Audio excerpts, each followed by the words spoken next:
दोस्तों नमस्कार।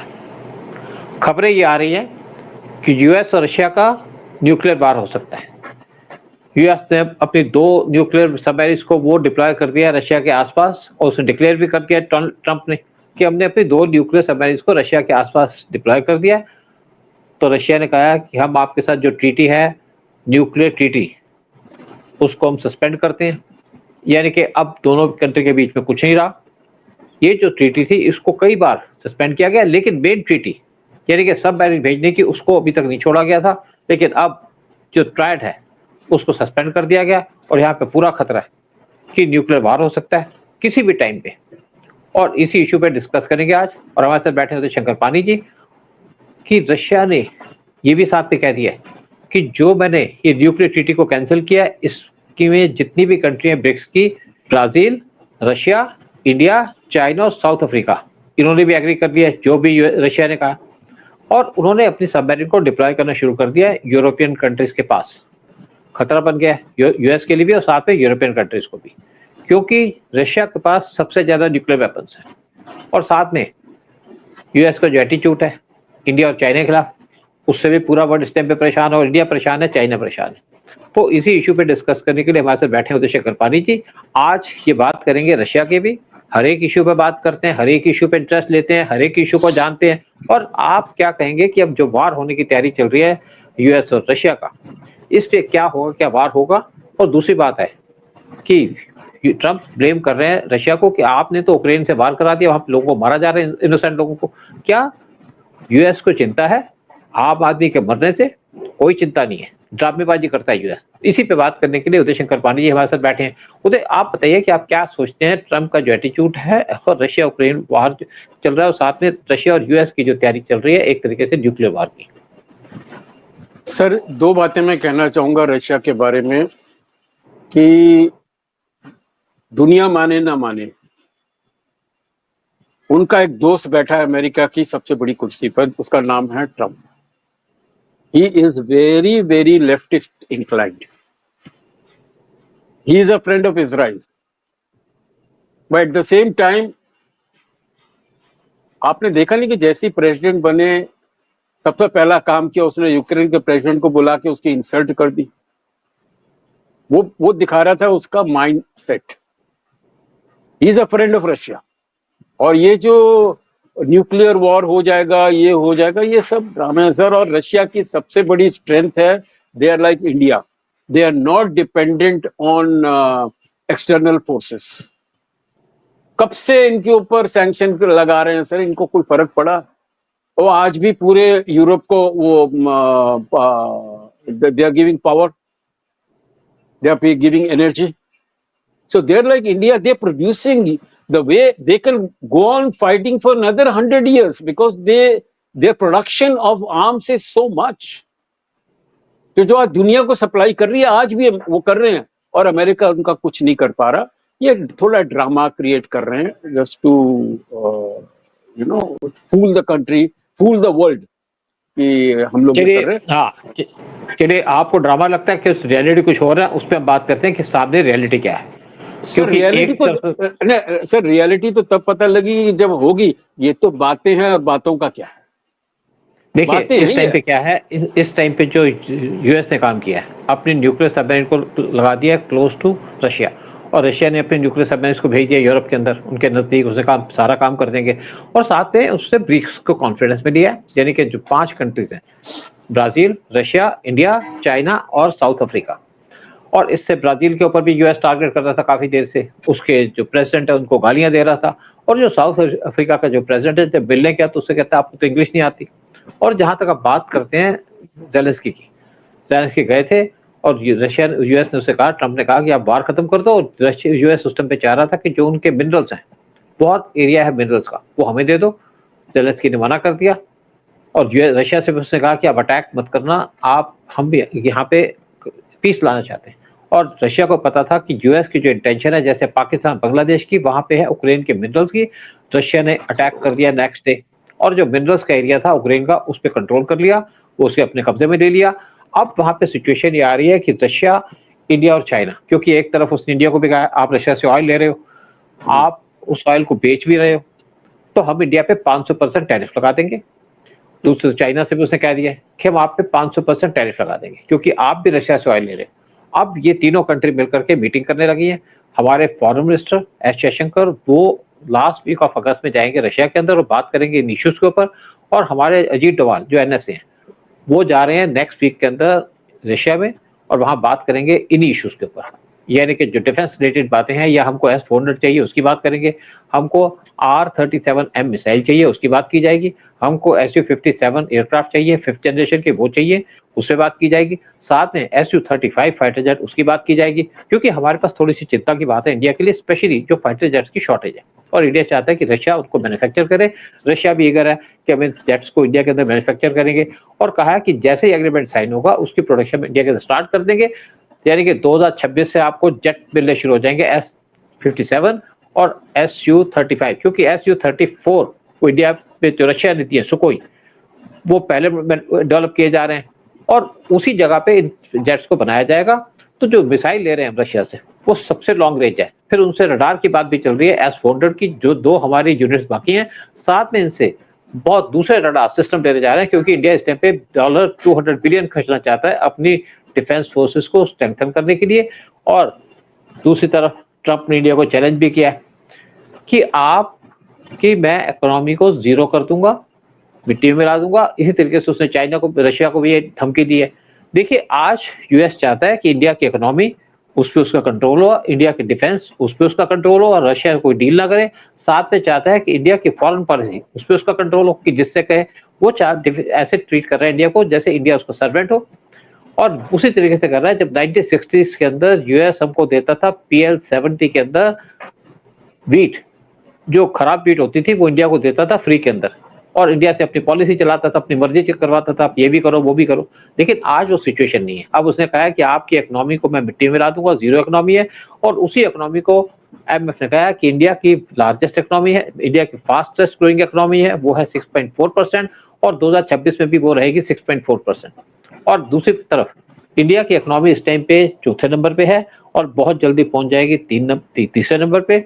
और इसी को देखते हुए राहुल गांधी ने भी कह दिया कि इंडिया की तो इकोनॉमी डूब चुकी है, ये खत्म हो चुकी है, क्योंकि राहुल गांधी को तो मौका चाहिए और वो किसी तरीके से इंडिया की बेइज्जती हो तो उसमें बहुत इंजॉय करते हैं। और दूसरे चाइना भी बहुत इंटरेस्टेड है कि आज हमारी दोस्ती इंडिया के साथ हो, कुछ गलतियां हैं, कुछ डिफरेंसेस हैं, उनको भूल करके हम आगे बढ़े। और इस टाइम पे एक बात चल रही है, वो चल रही है RIC की, रशिया इंडिया चाइना, और इसी इशू को डिस्कस करने के लिए हमारे फॉरेन मिनिस्टर और हमारे NSA वो रशिया जा रहे हैं और पुतिन से उनकी दोनों की मीटिंग होगी। और उसके बाद किस तरीके से इसको प्रोग्रेस करते हैं, क्योंकि पुतिन भी इंडिया के अंदर आ रहे हैं अक्टूबर 2025 में हमारी एनुअल समिट होगी। उसके साथ साथ बाकी जो इश्यूज पे बात होगी वो भी की जाएगी। और इंडिया दूसरे बड़ा सीरियसली सोच रहा है ट्रंप के एटीट्यूड की वजह से कि हम क्वाड से बाहर आ जाएं, और ये भी पॉसिबल है कि इंडिया क्वाड से बाहर आ जाए। और जिस तरीके से ब्रिक्स इकट्ठा हो रहा है, यानी कि जो G6 है उसको चैलेंज करने के लिए इस टाइम पे ब्रिक्स इकट्ठा हो रहा है, क्योंकि पीएम मोदी ने कहा था या जयशंकर ने भी कहा था कि आपकी तो एक ग्रुप बना हुआ है G6 का, हमें भी तो अपना ग्रुप चाहिए जहां पे अपनी बातें कर सके। और ये जो ब्रिक्स है इसमें UAE भी ज्वाइन कर चुका है, इंडोनेशिया भी ज्वाइन कर चुका है इसको, और कंट्री भी इसको ज्वाइन करेंगी। 5 कंट्री तो है, साथ में 5 और 6 कंट्री अलग से ज्वाइन कर रही हैं। तो इनकी जो स्ट्रेंथ होगी वो G6 से भी बड़ी होगी। और इसी पे इशू में होगा कि एक काउंटर करने के लिए जो इस टाइम पे गुंडागर्दी चल रही है G6 की, या गुंडागर्दी चल रही है नाटो की, या गुंडागर्दी चल रही है ट्रंप की। इस तो आप अपनी बात की सूद साहब, आपके एक वर्ड के ऊपर मैं थोड़ा ऑब्जेक्शन उठा रहा हूँ। आपने बार कई बार आपने यूज किया कि इंडिया को वो अमेरिका ऐसे ट्रीट कर रहा है जैसे वो सर्वेंट हो। सर वो कहीं भी वी आर नोवेयर सर्वेंट, वो हमसे इनसिक्योर हो रहा है। हमारी जो इकोनॉमी बढ़ती जा रही है तो उससे इनसिक्योर, उसका अगर सर्वेंट है तो वो तो जब एक सर्वेंट रखा हुआ है पाकिस्तान, तो क्यों इंडिया उसको, इंडिया का तो खाली ये है कि भाई he should not become as powerful as we Americans and we Europeans, you know. और इतनी इनकी इकोनॉमी बढ़ती जा रही है कि भी बहुत जल्दी अभी जर्मनी को भी क्रॉस करने वाले हैं, ये going to cross Germany also. तो ये सर ये सब ठीक चल रहा है, पॉलिटिक्स होती है, जियो पॉलिटिक्स में हो रहा है, लेकिन अमेरिका गलती क्या कर रहा है, just he they trying to move too fast. बहुत जल्दीबाजी कर रहे हैं कि देखो क्या होता है, थोड़ा भी वो स्टेट्समैन वाली बात हो नहीं रही। It is like a impatient businessman on top. America का ये हाल है, इम्पेशेंट बंदा है बिल्कुल, उसको क्विक रिजल्ट चाहिए, उसको इमीडिएटली नोबेल प्राइज चाहिए, उसको इमीडिएटली रशिया यूक्रेन का वॉर खत्म होना चाहिए। और कर क्या रहा है, you know, he is making a fool of himself by लोगों को कॉम्प्लीमेंट देना चाहिए, लोगों को तारीफ करना चाहिए, वो खुद की तारीफ किया जा रहा है। मैं देखो दुनिया की वॉर सारे खत्म करवा रहा हूँ, मैं ये करवा रहा हूँ। ये बचपन है, ये मत कहो। आप बड़े अच्छे आदमी हो, आप हिंदुस्तान के दोस्त हो, आप बहुत पावरफुल हो, but this kind of childish statements is bringing down the credibility of a great nation called America, जिसका साइज कमती होता जा रहा है, जिसकी सीरियसनेस कमती, जिसकी क्रेडिबिलिटी कमती होती जा रही है। देखो देखो उधर आप कंट्री चला रहे हो, you are the head of the country, head of the biggest country, head of the most powerful country. आपकी क्रेडिबिलिटी है, आप क्रेडिबिलिटी खो रहे हो और आप अपना दोस्त खो रहे हो। इंडिया को बार बार टारगेट करके you are losing a good friend. और जिस लोगों के दोस्त नहीं होते वो लोग कुछ, आप जितने भी मर्जी पावरफुल हो, जब तक आपके दोस्त नहीं होगी आप कुछ नहीं करेंगे। इवन आप देखिए 2 नाटो की कंट्रीज, उन्होंने इनके नाटो से बाहर निकलने का डिसीजन ले रहे हैं कि हम यहाँ से बाहर निकल जाएंगे, तुम्हारी बातें नहीं मानेंगे। वो ट्रम्प के एटीट्यूड की वजह से। इवन देखिए ट्रम्प जो नाटो कंट्रीज है उनकी जमीन पे कहता है ये हमारी दे दो, मैं ये ले लूंगा, मैं ग्रीनलैंड ले लूंगा, मैं पनामा ले लूंगा, मैं आपका कनाडा को अपनी स्टेट बना लूंगा। तो ये जो एटीट्यूड है किसी को पसंद नहीं आ रहा है। थोड़े लोग चुप है, इंडिया भी चुप था, लेकिन धीरे धीरे इंडिया एग्रेसिव होता जा रहा है। और इस टाइम पे हमारी आर्मी ने भी एक स्टेटमेंट दिया ट्रम्प के खिलाफ। इससे पहले हमारे फॉरेन मिनिस्टर ने स्टेटमेंट दी थी। इवन पीएम मोदी को पार्लियामेंट के अंदर स्टेटमेंट देनी पड़ी कि जो हमारा वार खत्म हुआ उसके अंदर किसी का रोल नहीं था, क्योंकि राहुल गांधी बार बार उनसे पूछ रहे थे, क्वेश्चन उठा रहे थे। वो तो चाह रहे थे कि हमारा झगड़ा राहुल गांधी ट्रम्प से हो और मुझे मौका मिल जाए, मैं पावर में आके बैठ जाऊं। और पावर में उनको तो पता है कि यहाँ पे इतना माल पड़ा है, डूब जाऊंगा मैं। ये वो लोग हैं जो आपके इंडिया की ताकत देख के या इंडिया के जो करेंसी पड़ी है उसको देख के उसमें डुबकी लगाने को फिर रहे हैं, भूखे हैं, कमीने हैं। तो ये इनको देश से कोई लेना देना नहीं है। और जिस तरीके से ट्रम्प की स्टेटमेंट के ऊपर राहुल गांधी ने कह दिया कि बिल्कुल इंडिया की इकोनॉमी तो डूब गई, जबकि इंडिया की IMF ने कहा कि इंडिया की जो इकोनॉमिक ग्रोथ है वो है 6.4% हाईएस्ट ग्रोथ है। और इंडिया इस टाइम पे चौथी इकोनॉमी बनने जा रहा है बहुत जल्दी, और थर्ड बन जाएगा। और बेसिक बात क्या है, थर्ड बन गया, थर्ड बन जाएगा। देखिए बहुत सी कंट्रीज है वर्ल्ड के अंदर जो आपसे नफरत करती हैं। नफरत जिससे करती है कि आप स्ट्रांग बन रहे हैं। जैसे यूएस की बात की जा रही है, यूएस के अंदर भी लोग परेशान है कि इंडिया क्यों इतनी प्रोग्रेस कर रहा है। ब्रिटेन के लोग तो बर्दाश्त नहीं कर पा रहे कि इंडिया जो उनके गुलाम था एक टाइम पे, वो आज इतने आगे चल रहा है, इतनी प्रोग्रेस कर रहा है। इसीलिए कुछ यूरोपियन कंट्रीज उनको भी दिक्कत हो रही है। लेकिन इंडिया अपनी इकोनॉमिकली, पॉलिटिकली, जियोपॉलिटिकल पॉलिटिक्स खेल करके और अपनी जो डिफेंस है उसको जैसे प्रमोट कर रहा है, उससे वर्ल्ड को प्रॉब्लम हो रही है। और एक हम मिसाइल बनाने जा रहे हैं K6 मिसाइल, जिसकी रेंज है 8000 किलोमीटर की और जिसकी स्पीड है 9260 किलोमीटर पर आवर की, और पूरे यूरोप को टारगेट कर सकती है। एशिया और बहुत पार्ट ऑफ यूरोप, उससे 16 यूरोपियन कंट्रीज ने कंसर्न दिखाया कि इंडिया क्यों इतनी बड़ी मिसाइल बना रहा है।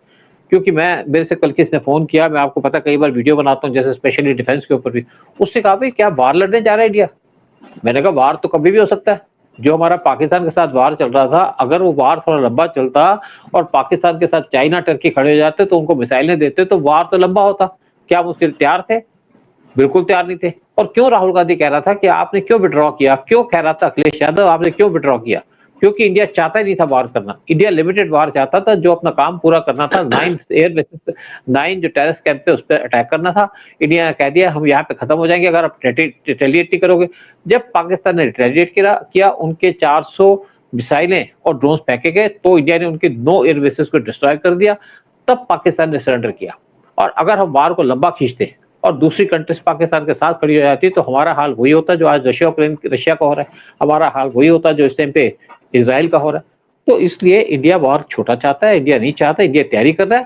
साथ में इंडिया की पावर देख के पूरा वर्ल्ड इस टाइम पे घबराया हुआ है कि जो कंट्री कुछ साल पहले गुलाम थी, जिसके अंदर वहां पे लोगों को खाना देने की औकात नहीं थी।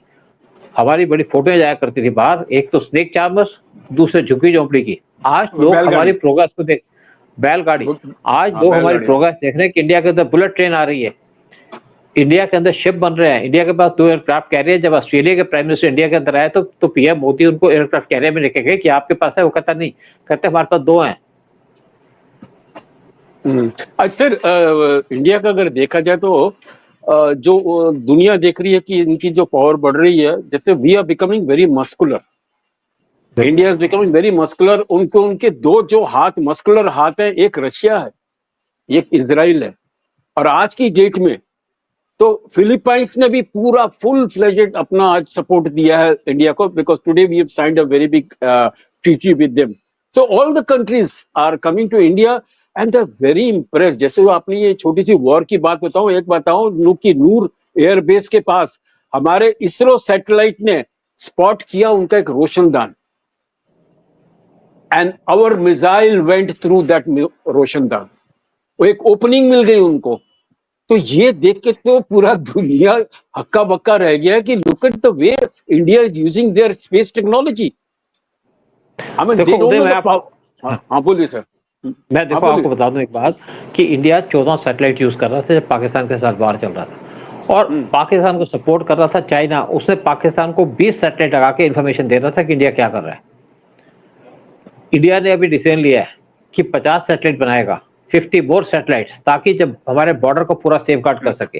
अब बहुत ज्यादा एडवांस चल रहे हैं। अब मैं एक जनरल से बात कर रहा था, जनरल ने आर्टिकल लिखा है, मुझे पूरा समझ नहीं आया वो आर्टिकल, इंटरव्यू करना चाहते हैं मेरे साथ।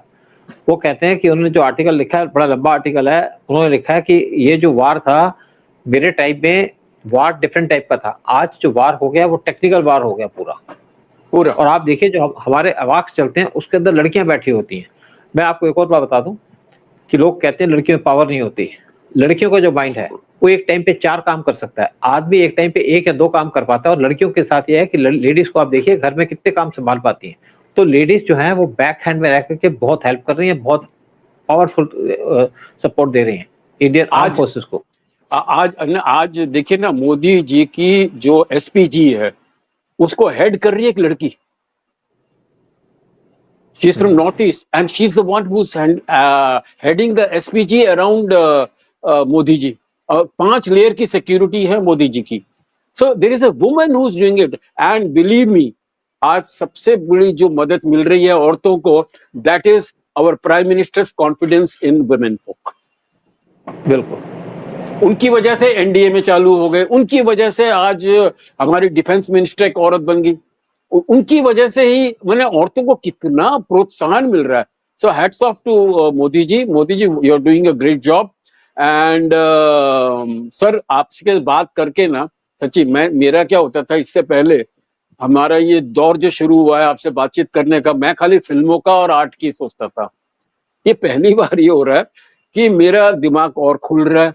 एंड सडनली मुझे डैडी के अमेरिकन एम्बेसी के दिन याद आ रहे हैं, डिप्लोमेसी के दिन याद आ रहे हैं, how Russia and American embassies used to have the conflicts and relation. And आज की दुनिया को समझने के लिए और आपके प्रोग्राम में जैसे टॉपिक होता है तो one has to study. I study. मैं देखता हूँ, लिंक खोलता हूँ जाकर, आप भी मेरे को भेजते हो जाके. So you also help me and I am sure इस उम्र में my दिमाग is becoming much more sharper and my thinking is becoming quite wider. उदय, जितना भी आप माइंड को यूज करोगे उतना वो होगा। अब मैं सोचूं मैं क्या होता है कि मेरे पास नॉलेज है, बैकग्राउंड नॉलेज है, अपडेट करने के लिए कई बार वीडियो देखता हूँ एक आधा किसी का, मैं सिर्फ सिलेक्टेड वीडियोस देखता हूँ, लंबे वीडियो नहीं देखता। उसमें से मैं पॉइंट्स पिकअप करता हूँ और उसमें ऐड कर लेता हूँ अपने वीडियो के अंदर, अपनी बातचीत के अंदर। मैं हमारे एक चीफ थे, वो चीफ थे हमारे, बहुत नॉन आदमी थे, उनसे मिलने गए, उनकी शायद 90 ईयर्स की एज होगी, उनसे मिलने गए बेंगलोर के अंदर, मैं और मेरा फ्रेंड गए उनसे, तो उनसे मिले तो उन्हें पहचान तो लिया आप कौन है। उसके बाद बात कर रहे थे तो कहते मुझे तो कोई याद नहीं है। जब बातें करनी शुरू की तो उनको माइंड चलने लग गया and he was so intelligent. मतलब उनसे उनका नाम, उनकी शक्ल देख के लोग ना भाग जाते थे उनको देख करके। तो बेसिकली आप अपना माइंड यूज करोगे तो आपकी नॉलेज बढ़ेगी, और अगर आप डल बैठ जाओगे तो आपकी नॉलेज बैंकरप्ट हो जाएगा, बैंकरप्ट हो जाओगे। तो ठीक है, हमने आज बात कर ली, रशिया यूक्रेन वार की बात कर ली, रशिया और यूएस की बात है उस पर बात कर ली। यस सर, और इसी तरीके से करते रहेंगे। जय हिंद, जय भारत। चलिए सर, जय हिंद, जय भारत सर।